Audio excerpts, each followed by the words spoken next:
Alright, hello again. This is Jeff Scott of Rankin Technical College, and I've been going over the PowerPoints for Web Development and Design Foundations with HTML5 7th edition.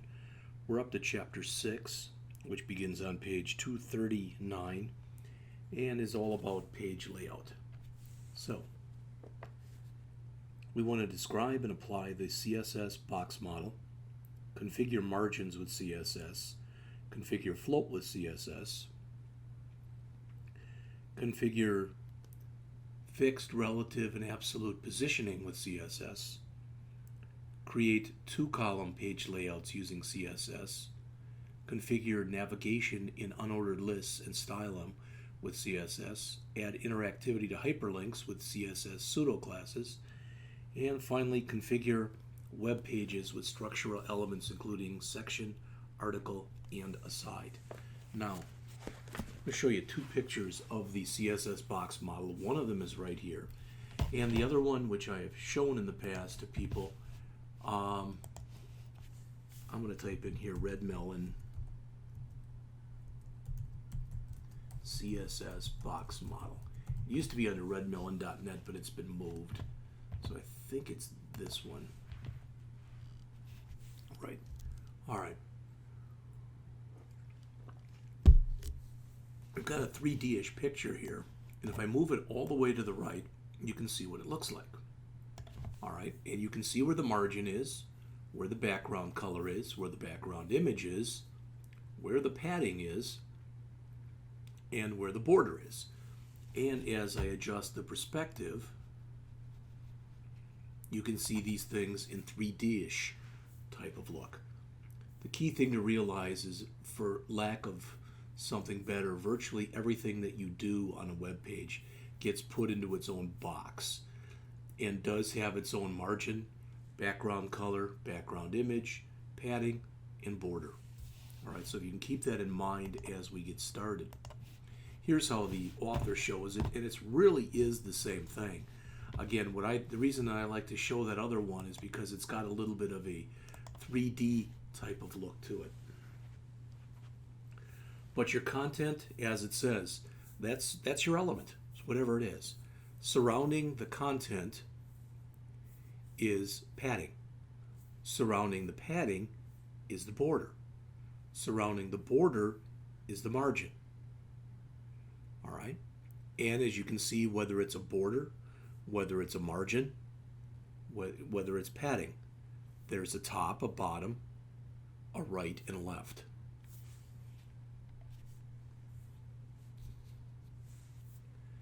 So they show some examples here of configuring margins with CSS.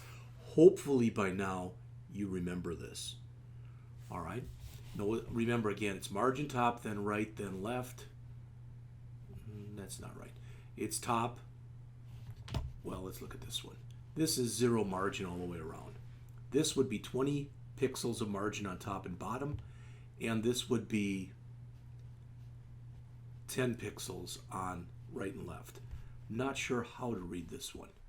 I would think it would go top, bottom, right, and no left margin, but I could be mistaken. So here's 20 pixels top, and I think that you actually do read it this. So if you put all four in, that would be top, right, bottom, and left. Now, it could be left and bottom. I don't know. Okay? So the bottom line is this. You know, whether you're working with margin or whether you're working with padding, they work the same way. But margin, as it says, it's the empty space between the element and the adjacent elements. And padding is the empty space between the content of the HTML element, such as text and border. Now, hopefully, at least, I want to show you something in here, and hopefully this is going to help your understanding of these two. I'm going to go to my last chapter. I didn't put anything in for chapter 5, so I'm just going to go and copy this whole folder here from chapter 4, and this will now become my chapter 6 folder. All right, so there it is. Oops. All right, and what I'm concerned with is, again, this index file right here. And I'm going to I don't care right now about the gradient and the wrapper and the radius and all the other goodies. So I'm literally just going to get rid of all of that styling that was in there. I don't care. I don't need this. I don't need the figure. Okay. In fact, for right now, all I'm going to do is leave the H1 and the H2 in there. I'm just going to remove everything else.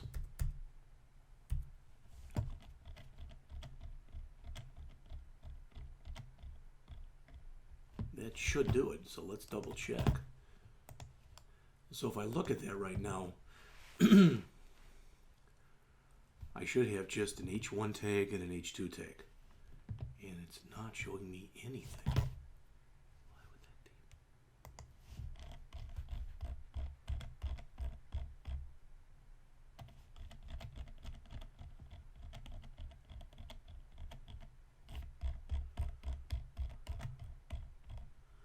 Well, these two should be showing. I don't know why they wouldn't be. Double check that again.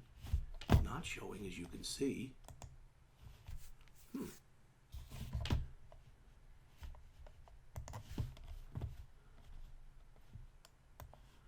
Change that. Make sure that this is coming up okay.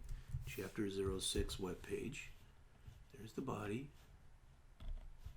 Doc type. I'm looking for something that looks out of the ordinary here. As of right now, I don't see it. But it's definitely not showing it. It says Chapter 06 webpage. So, there's something that is causing this here not to show. I don't think it's anything in here, but just to be sure, I'm just going to get rid of all this stuff that's in here. There. So that's really cleaned it up quite a bit.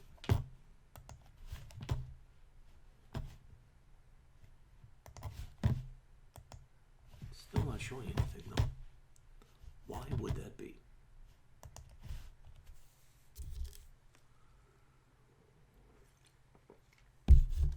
That's because I have this style tag right here, I bet.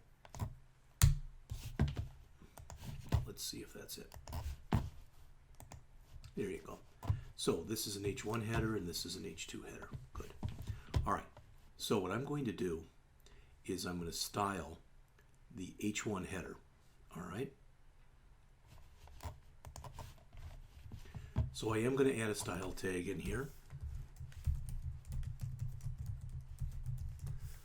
All right. And I'm going to say for an H1 header, what I want is I want margin. Oops. Margin. All right. And I'm going to put in here 10 pixels, 20 pixels, 30 pixels, and 40 pixels. All right, so let's see what that does. We'll move that around. I actually wanted, let's see. I think this is going to work better if we put a border around that too. So let's use what we had from the last chapter, or I guess it was from chapter 4.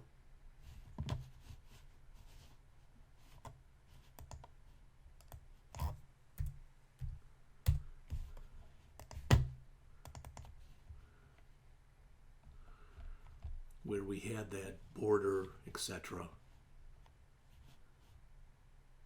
Background padding, boom, boom, boom, boom, boom. We'll use that. That'll be fun. So, when I first do this, I'm going to have the border radius and I'm going to have the background, but I'm going to put in no padding whatsoever. All right.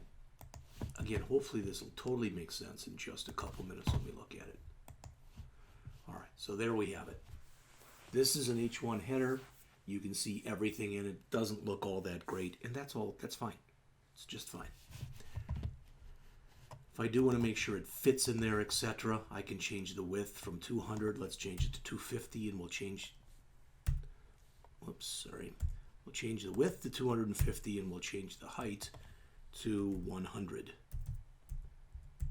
Let's see if that makes it look a little nicer in here. Still don't like the way that looks, but that's what we're going to fix in just a second. I want to make sure we have enough space. All right. In fact, I'm going to give this a lot of space. What do I mean? I'm going to change this so this is 350 by 350. That should give it loads of space, as you're going to see right now. All right. Good. That's good. That's exactly what I want. All right. Now I'm going to come in, and in here I'm going to add padding. Okay, so I'm going to say padding. Whoops. And I'm going to put in 10 pixels. Now, if I do that, that should give me 10 pixels of padding all the way around. So you can see how it's coming out already. Okay, guess that height is really a little bit too much. Let's cut that height down to about 200. It's going to look better that way.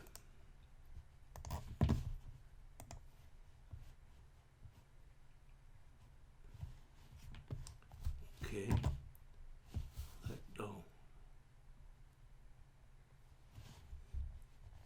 I think I changed the width. It was the width I changed. Sorry. So that should say 350 and the height should be 200.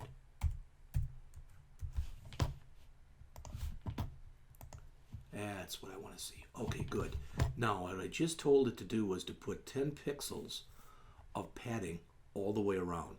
So you see the difference between, let's change it to 0. And this is with no padding. See how it's all pushed and kind of squished in there. All right. But I want to change this. So on the top, let's put 20 in here. So let's put 20 pixels, 30 pixels. So what that should do is put 20 pixels on the top and bottom of padding and 30 pixels of padding on the left and right. All right, you can see exactly what's happening when we're doing that. All right. Now, I can also put it around all four. So I can put 20. Let's do it like this. Let's say 10 pixels, 20 pixels, 30 pixels, and 40 pixels. All right. All right. So the top had 10.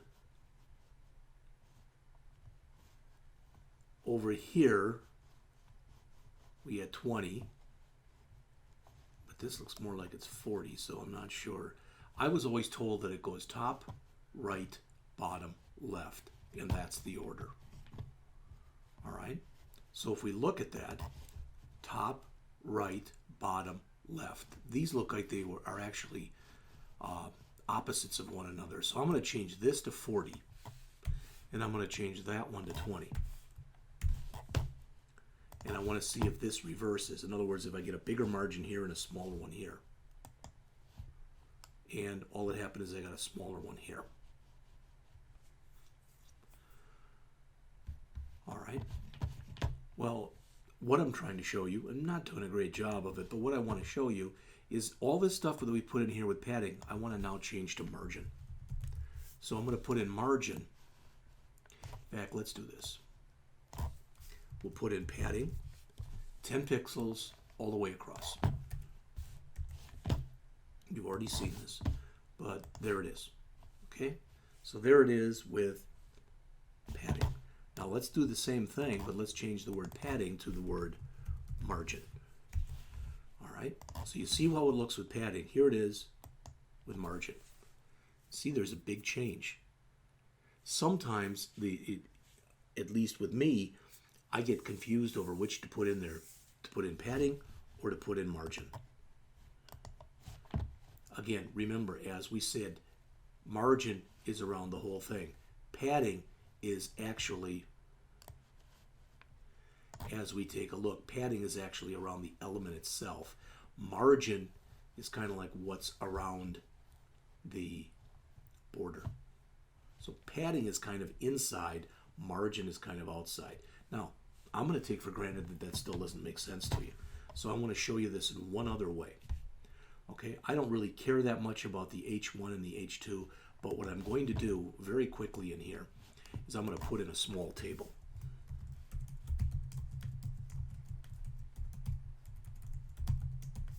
And we'll put a border around it. All right, and I just need some garbage stuff. All right, I think in the book they used birthdays, so we'll do that. TR. And we'll put T head in here. And this will say name. And birth date. All right. And I'm going to end up putting 4 rows in here.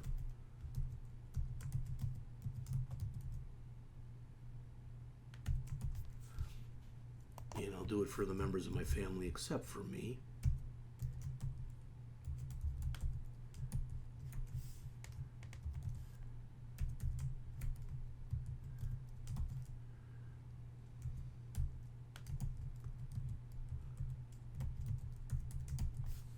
All right.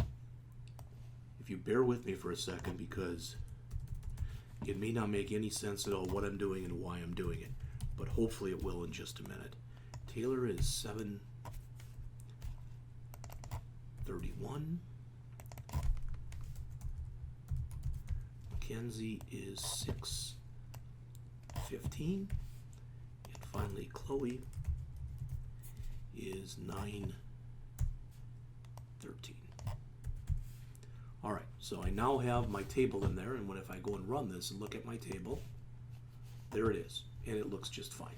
I don't really need this H1 in there anymore, so I'm going to get rid of that. And as always, there is a method to my madness, so if you just bear with me for a minute, okay, I think that you'll be fine with what I have to say. All right. So now all that should be in here is the table, and it is. Good. All right. This is how I developed a better understanding of the differences between margin and padding. Okay? So what I'm going to do is I'm going to come in here, and I'm going to say for my table,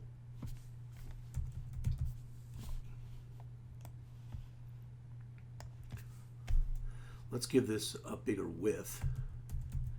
So we'll give it a width of like 300 pixels, and we'll give it a height of 200 pixels. That should be plenty big. And we're going to put a margin in here. In fact, let's do it first just like that and see what it looks like after we do this. All right, it's much bigger. Okay? I don't know if you would agree that it looks better or it doesn't look better, but I think it does look a little better. All right, so I'll come in here and also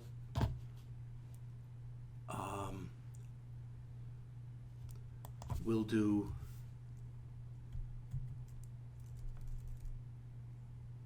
for now, let's get rid of those. All right, we'll put it back to the way it was. All right, we'll just leave it right the way it was. So it looks like that again. All right, now what I want to do is I want to come in here and I want to tell it, okay, all of your table data that's under a table, okay, let's give it margin of 20 pixels. Okay, so all the TDs should now have a margin of 20 pixels. All right, let's take a look and see what that did. Not a flipping thing. Table has a table row which has table data. I don't know if that'll fix it or not. All right, let's just put in there TD.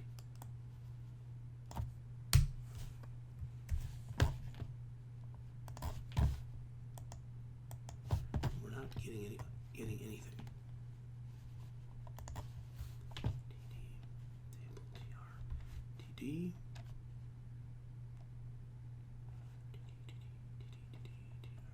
Oops, well, these are wrong. I don't know if that matters or not in this displaying the way I want it to display or not.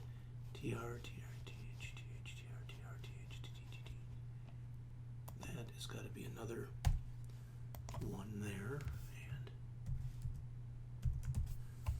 okay. I think that's correct now the way it is.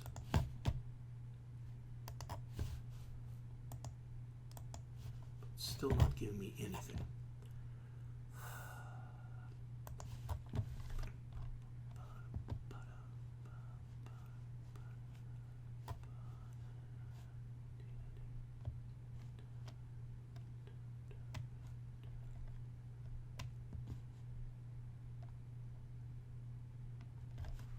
Let's try this.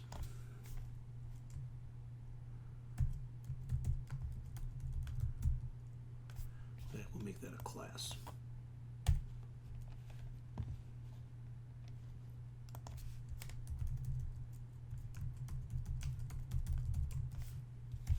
Let's see if that changes anything for Sandy's. Wow.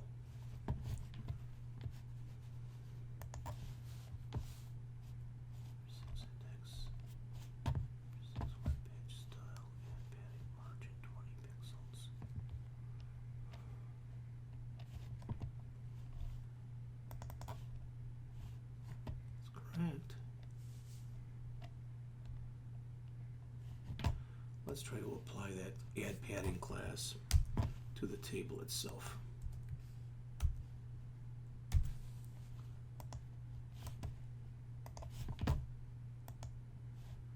Well, it did move it out a little bit.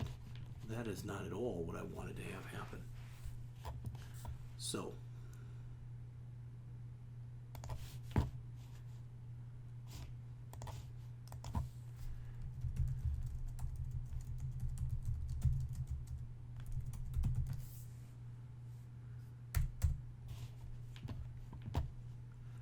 how do you specify table padding in CSS? Well, I thought I was doing it right.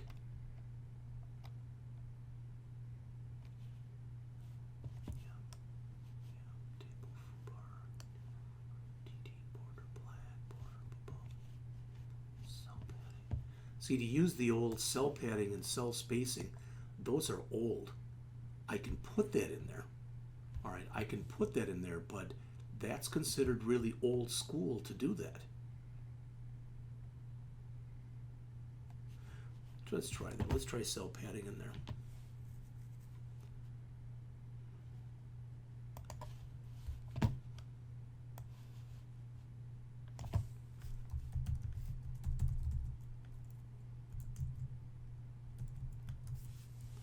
All right, now that we're doing that, we don't need this at all.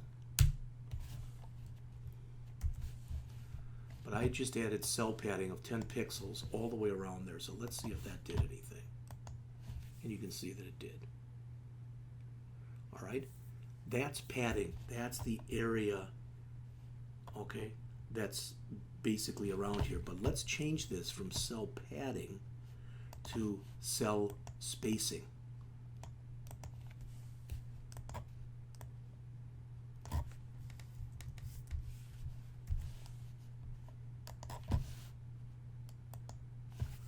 Okay. That's more like margin. So what I've made bigger is the actual things itself, not what's between each thing, but the actual elements themselves. Whereas when I went in there and changed that to padding, that was what was between the elements, so it got bigger. Now I don't know if I just made it easier for you to understand or harder. My hope is, and my intention is, to have made that a little bit easier for you to understand.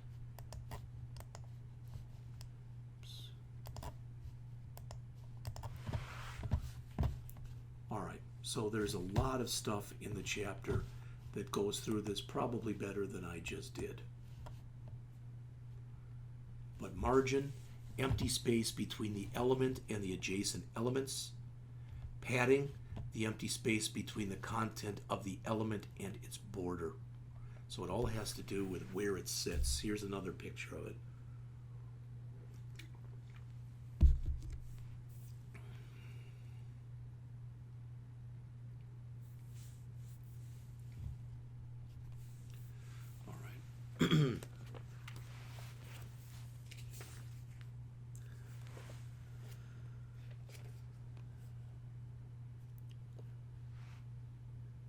So they do show a shorthand for the margin on page 241 where you can just write margin, and if you put numbers for all of them, it'll automatically do bottom,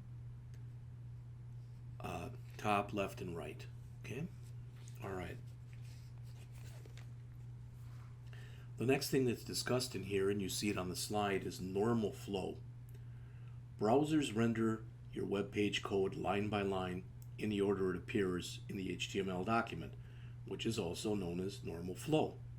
So it displays the elements of the page in the order in which they appear in the source code.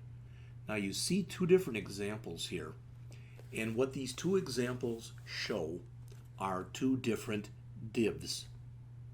This is a div, all right, or a division, and it's something that has a color, and it also has a border, and it also has some text.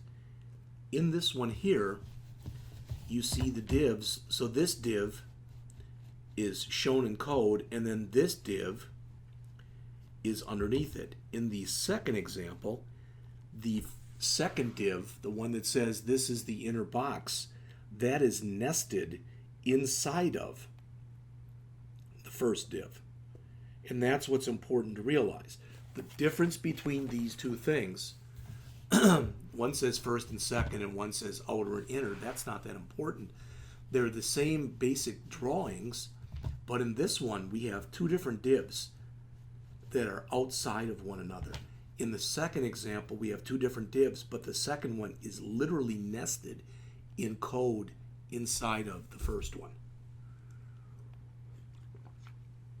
Now I'm going to assume that that still confuses you. Okay?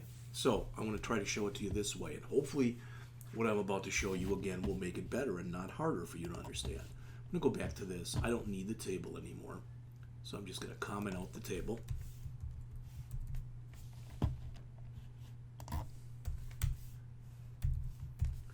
All right, and I'm going to make here an ordered list.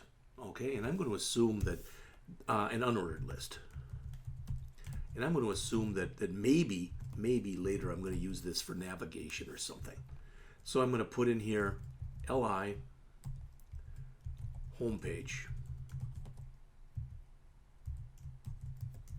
and about page, and contact page.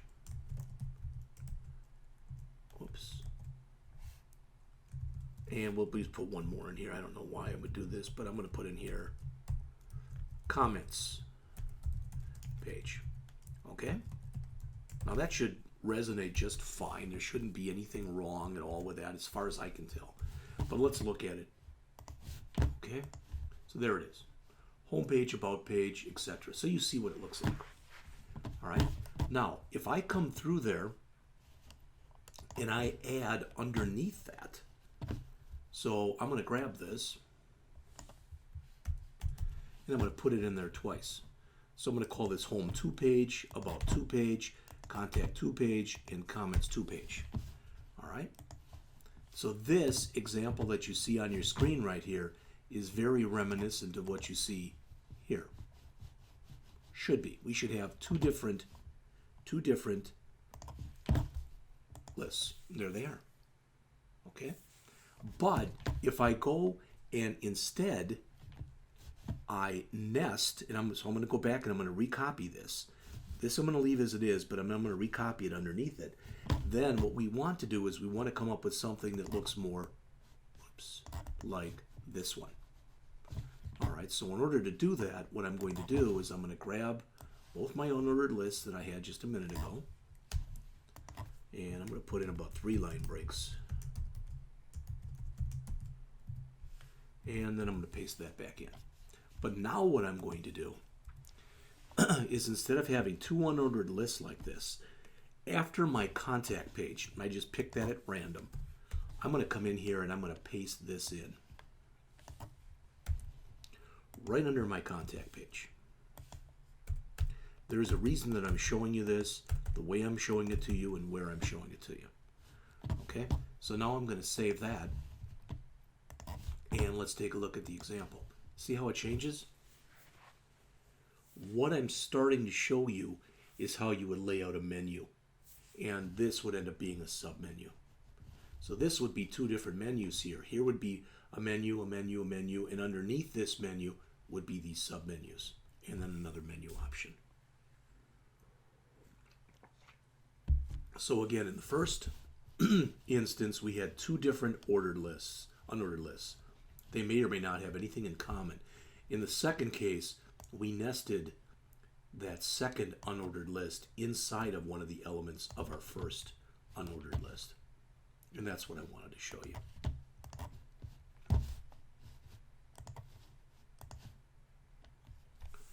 All right. One of the more confusing things a lot of times for people working with CSS is to use floats. And as they mention right here, elements that seem to float to the right or left of either side of the browser window are typically configured using the float property. And a lot of times when you use float, you use it like this, because what we want to have happen is we want this image to be as far right as it can be, and then we want the text to be on the left. So the image has basically been floated to the right here. Now the problem is, once you go and float to the left or you float to the right, the system gets confused as to when to stop floating. So if you want to terminate any kind of floating that you're doing, you clear the float. And when you clear, you can clear left, you can clear right, or you can clear both. And a lot of times what people end up doing is they set up something in their CSS that does a clear both.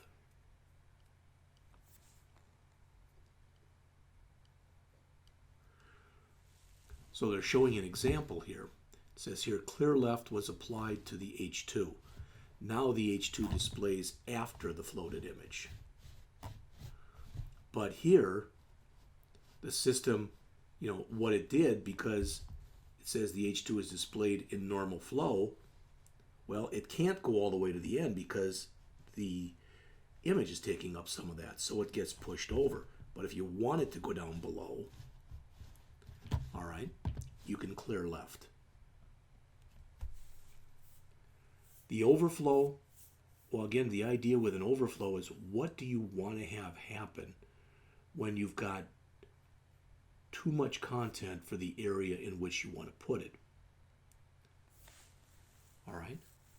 So when you overflow, you can say auto, which will automatically, typically what automatically will do is it'll add scroll bars as needed. You can hide it.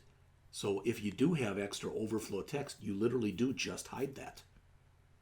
Or you can tell it to put scroll bars on whether they're needed or not. Again, they're showing you some examples in here. Much of this stuff is very similar to the hands-on practice exercise 6.1 on 243 and hands-on practice 6.2 on 245.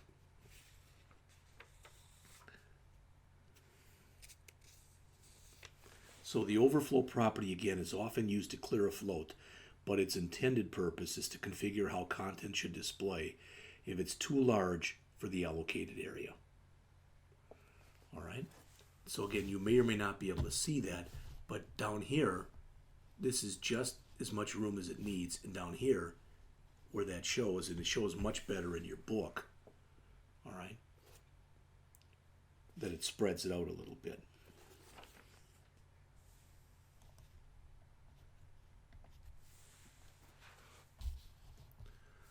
All right. Display property configures how an element is displayed. Display none, display block, display inline.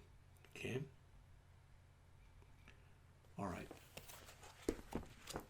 If I put something in and I put around it display none, literally the element will not be displayed. It'll still be there, but it will not display. If I say display block, So display none makes it invisible, for lack of better words. If I'd say display block, then handle it as though it's a block element. In other words, as though it would have a line before it and it would have a line after it. If I say display inline, okay, that means don't. So what does all that mean? Well, let's go back and try to look at that in the guise of, so let's take a look at some of this in the guise of what we've just been looking at. So let's start with a display none. Okay. All right. And we'll go back to here. And I'm going to, let's say, I'm going to give this an ID. So I'm going to say ID equals no display. I just made that up. It doesn't have any meaning whatsoever. All right, so I gave that an ID, which means I've got to put here a pound sign, and we called it no display.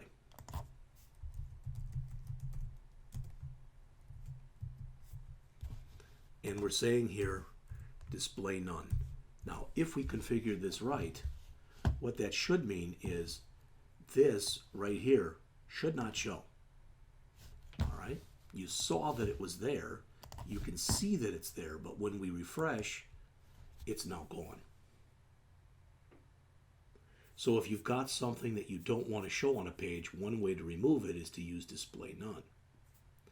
All right, so there's the first one. Let's talk a little bit here about display inline.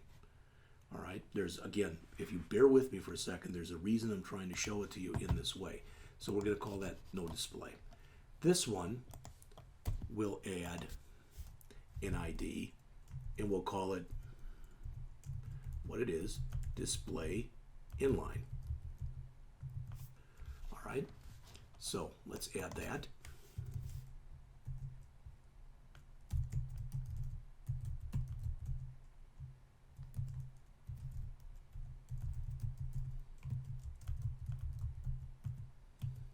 I'm also going to put a little bit of margin in here, and I'm going to put in 5 pixels. In fact, let's leave it. Let's put in no margin and see if we can figure out why we might want to do that. All right. All right. So let's take a look at this now. Okay. And no, that did not show the way I was hoping that it would show.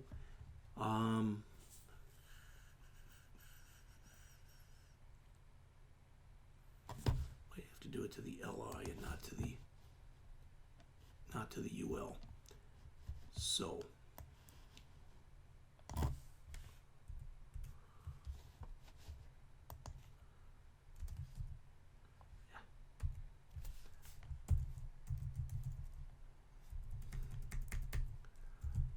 equals display inline.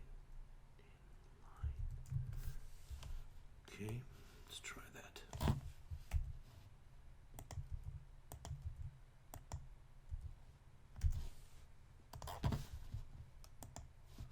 See how we put those all on the same line now? Okay, and maybe you understand too why I want to put a little margin in there. So I'm also going to say margin right, margin right 10 pixels. Okay. Now there's a little bit of space in between. I could even double that. Easy. In fact, I'll make it 25 so it really sticks out. And the reason, well, I guess I made it too big. The reason that I'm showing you that, I wonder if I made it 250 instead of 25. And I did. The reason that I'm showing you that is this is typically how you set up a navigation menu. You've got it in there as an unordered list that you display inline, and you put some margin in there. Okay. All right. So let's assume. Now, again, I'm going into a topic that we have not talked about yet, so I apologize for that. All right. But I'm going to go into, I'm going to take this other unordered list that we put in here, And I'm going to, for now, I'm going to comment it out. And I'm going to get into something we don't talk about yet for a few chapters, and that is a form. But I'm going to create a form in here. All right? And I'm going to put in here input, it's going to be very simple. Label for equal first name,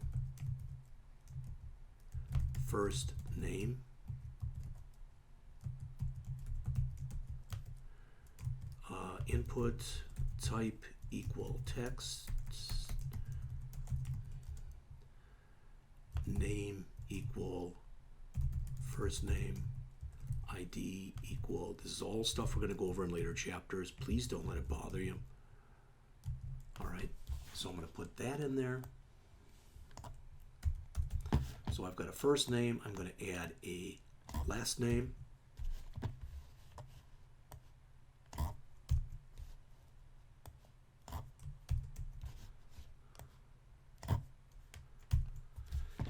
And then I'm going to put a couple of line breaks, and I'm going to put input type equal submit, value equal submit.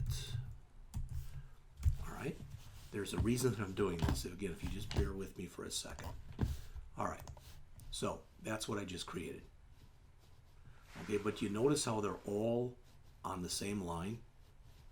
Well, that's pretty ugly. And I could, if I wanted to, I could come in here and I could use BR tags and put a BR tag here and here, etc., etc. I could do that and it would work just fine. All right.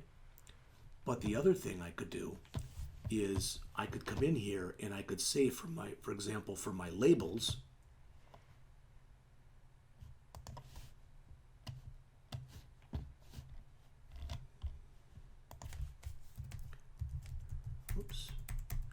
so for my labels, I'm going to say in here I want those all to display block. And I want each label to have a width of 100 pixels. Okay? So notice what we've done. We said we wanted to display block. What does that mean? That's what it means.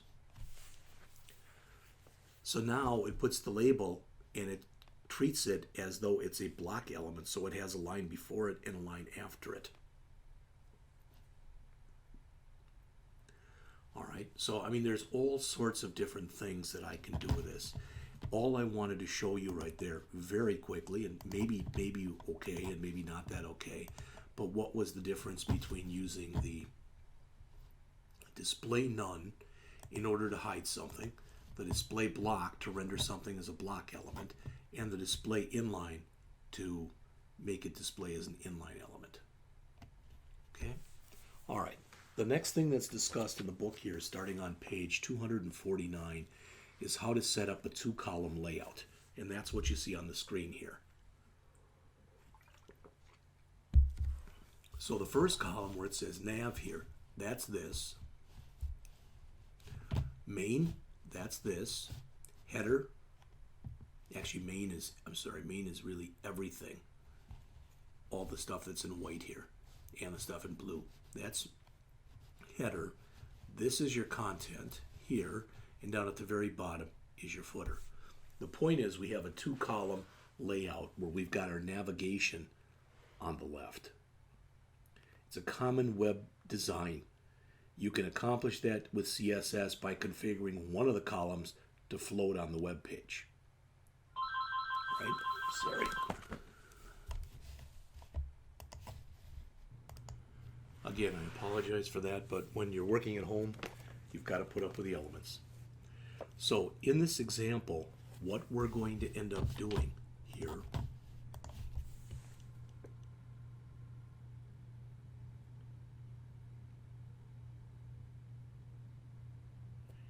is we're going to end up, this is the wireframe for the way it's supposed to look, and that's the way it actually is supposed to look. All right, so the web page that you see on your screen implements a two-column layout. It's got the navigation on the left. The key to this is that the left column is coded to float to the left using the float property.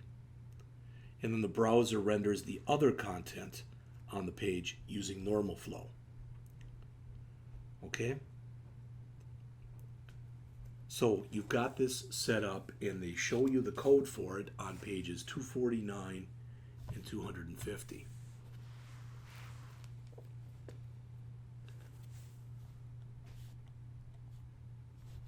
So here, the difference between this example and this example is in the second example, our logo floats all the way over.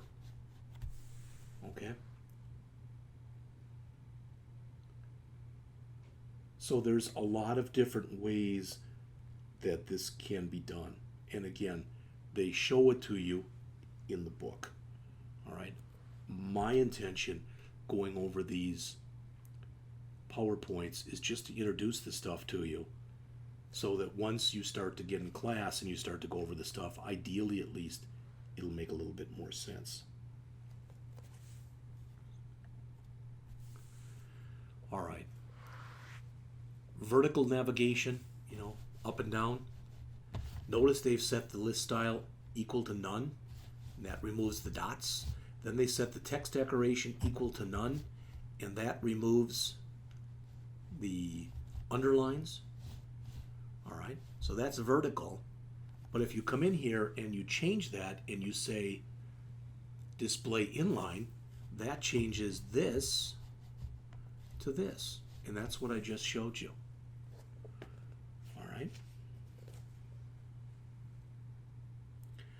So there is a chart on the top of page 252 that talks about the list style type and how you can change that, for example, so that if it's an unordered list, you can set the type to none or disk, which is the default, which is a circle that's colored in, or you can set it to circle, which is a circle that's not colored in, or a square, which is a square that's colored in.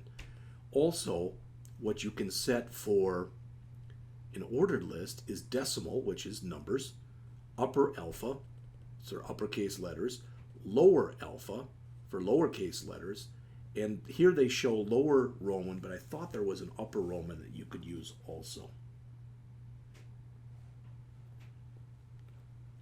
So again, they show some examples of that in the book. The pseudo classes, remember, pseudo means false. If we take a look at this, this is in your book on the bottom of page 254. And what they're saying here, it says, have you ever visited a website and found that the text hyperlinks change colors when you move the mouse over them? This is done typically using the CSS pseudo classes. There are 4 of them, 5 of them I guess, that are shown right here. Link, the first one, is the default state for a hyperlink. Visited is the default state for a visited link, so one you've clicked on already. Focus is, I believe, when you click on the link but you have not let go of it yet. Hover is when you take your mouse and place it over a link. And active is when the link is actually clicked. So let's take a look at the example that they have right here. We'll just steal that example that's shown right here. And I'll grab all of that code. All right, and that's CSS, so I will add that to my CSS up here.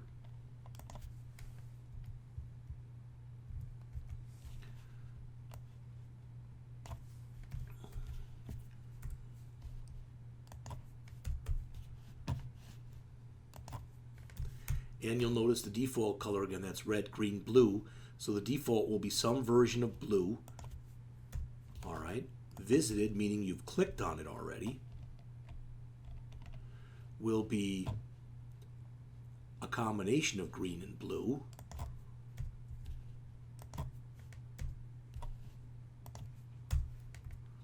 Focus, which I believe that's when you've clicked on it, but you have not yet let go. If that's correct, that's red.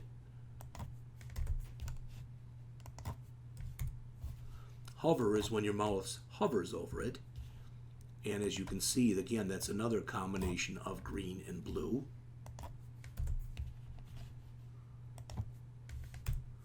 And active is, I believe, right when you click on it, the color that it changes to. And if that's the case, that's red also. All right, so you can see I've added these. And what I want to do is, let's say that after our form here,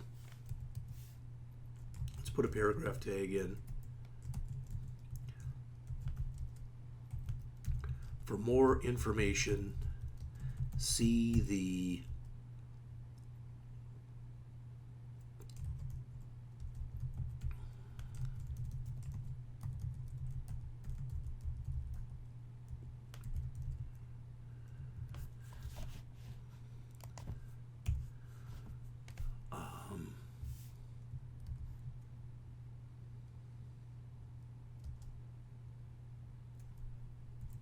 we'll say home page for Rankin Technical College. Okay, let's end our paragraph tag. All right, now we've got all that in there, so let's take a look. Well, there's the color. Notice when I mouse over it how it changes. When I click on it, it's red.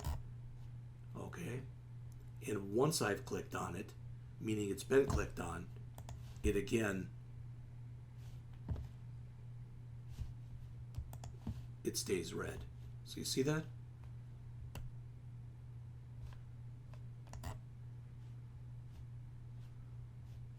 Okay. So what we've looked at on here are these particular examples. We said, I believe, just about all of them.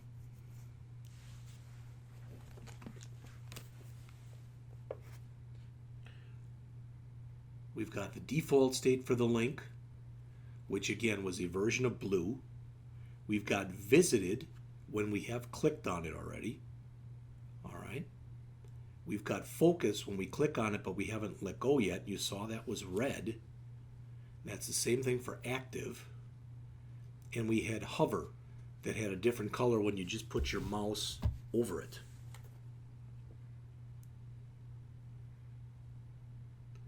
So to apply these pseudo classes, you write it after the selector. Okay? And I believe it has to be in the order that's shown here.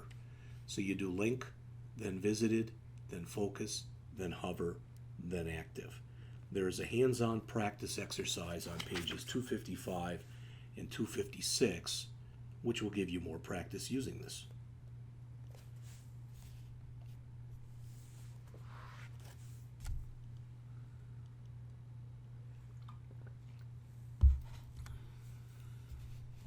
So you notice in the examples here, link, which means the default color, is red.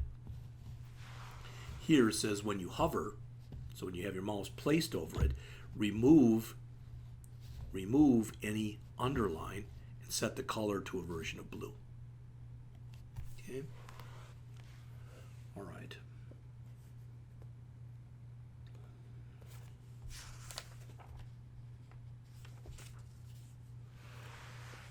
It says here, header text image replacement. Useful when a non-web safe font must be used in the header logo banner area. Display the banner image, but also configure the text in the H1 for use by search engines and assistive technologies. All right. Not sure what they're trying to show right there. I'm just going to hold off on that one. The position property that's shown right here. All right. Literally, how do you want to position something? And that's shown in the book. It's actually shown in the last chapter, so, but that's actually shown in, you know, the different derivations or the different things that you can put in here. In fact, let's go back to this. Sometimes a client may have a specific font typeface other than the website font that they would like to use in the header section. In this situation, it's common for a graphic designer to configure a header banner that displays the company name in a font that might not be web safe. A popular technique to be able to do this, as shown in the book on page 260 with a practice on 261, is to use this header text replacement. All right, if you want to find out more on it, as they show on page 260, you can go to http://css-tricks/header-text-image-replacement.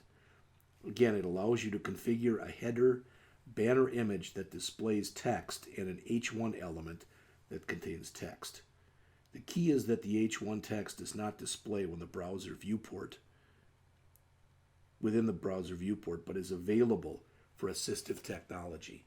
So in other words, it's something that you might want to show not for your typical user, but possibly for your user who has some kind of an impairment.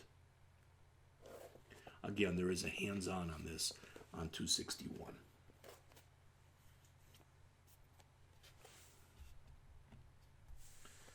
The position property, and I'm looking for here, okay, that's in the book starting on page 264.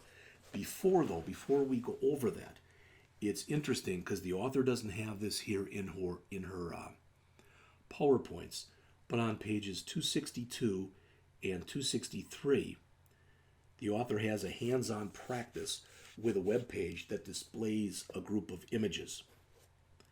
And what she's starting to show you there is to how to create an image gallery. And the code for that is on 263 and 264. So we will get into that later on in the semester. Let's jump into positioning with CSS. So I'm on pages 264, 265, and 266. And again, there is a practice on 267 and 268. All right? So far we've seen how normal flow causes a browser to render the elements in the order they appear in the source code. When using CSS for page layout, there are situations when you want more control, so you can use the positioning property. And the examples that are shown here are static positioning, which is the default, and it causes the browser to render an element in normal flow. So it's what we've been doing pretty much so far. You can use fixed positioning, which causes an element to be removed from the normal flow and remain stationary. In other words, it's fixed or kind of in place. You might want to do that, so for example, for your navigation, whether it's on the left or on the top, so that it doesn't move. You can use relative positioning, and that changes the location of an element slightly relative to where it would otherwise appear in the normal flow. And then finally, you've got absolute. And with absolute positioning, you are precisely specifying the location of an element outside of the normal flow. Again, there is a hands-on practice that goes over this. You are going to have plenty of time in class to be going over this. All right? And it'll make more sense, I believe, at that time. So there's fixed. As it says, that navigation stays in place even when you scroll the page. There's relative, which changes the location relative to where it would otherwise appear. There's absolute, which says you want this paragraph to be just right here. Okay. Couple CSS debugging tips that are shown on pages 268 and 269. Okay?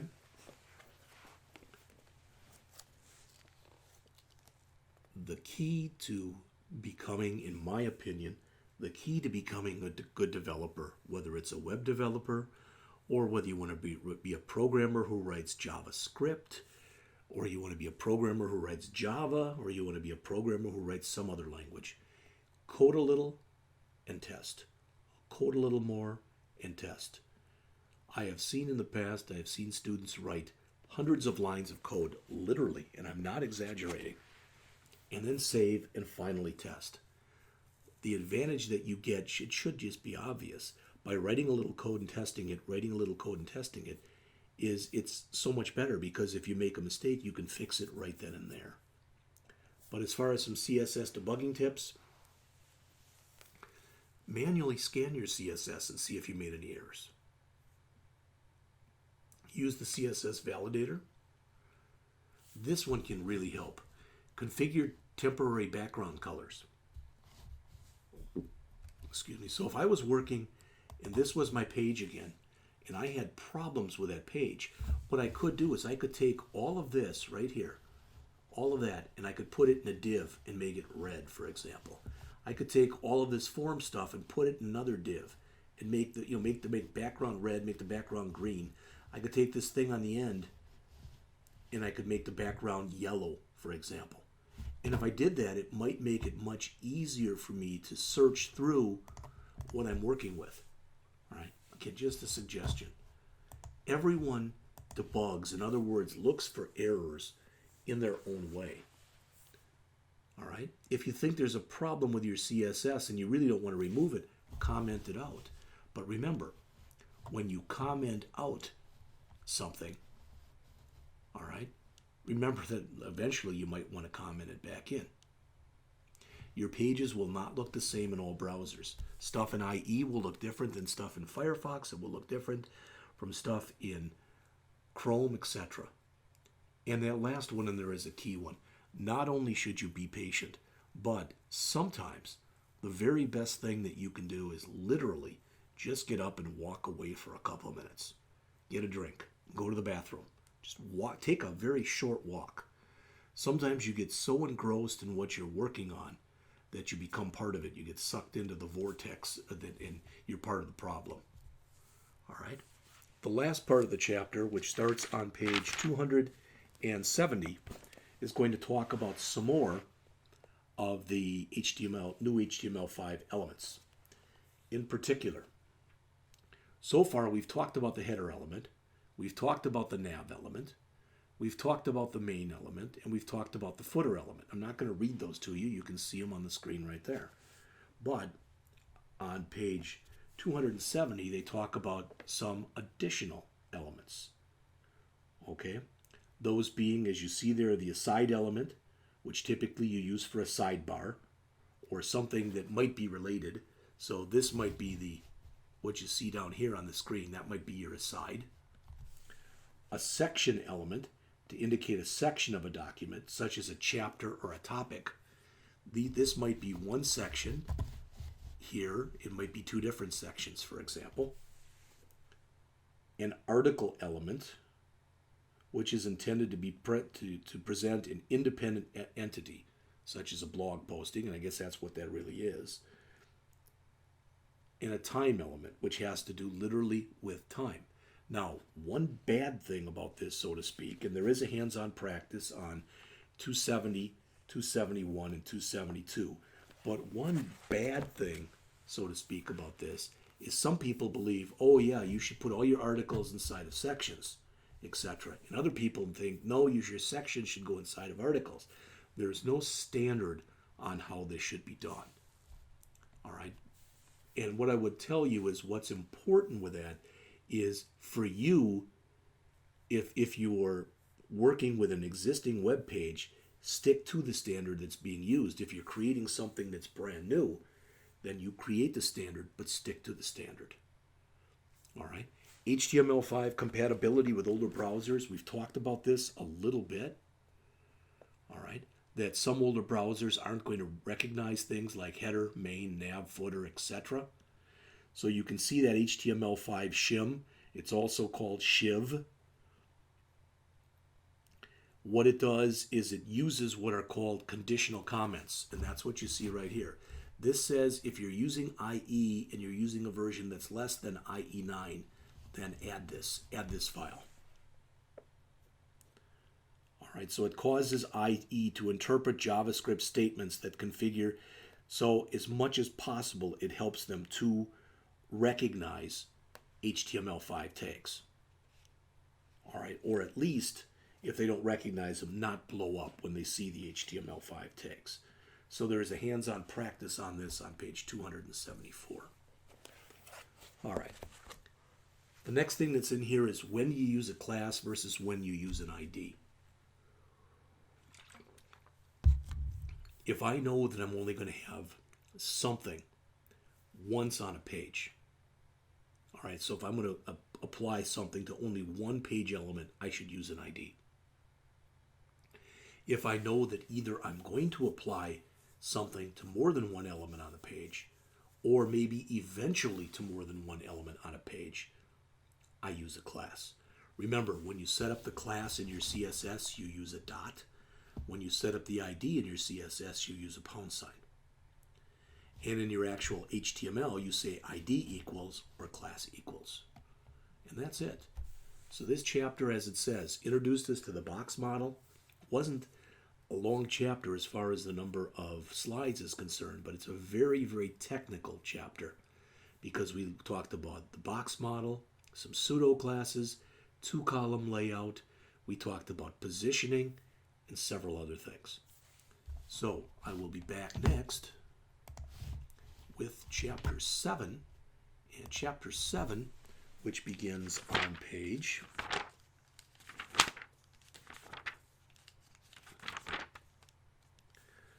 295, and it's more on links, layout, and mobile, and I'll be back with that shortly.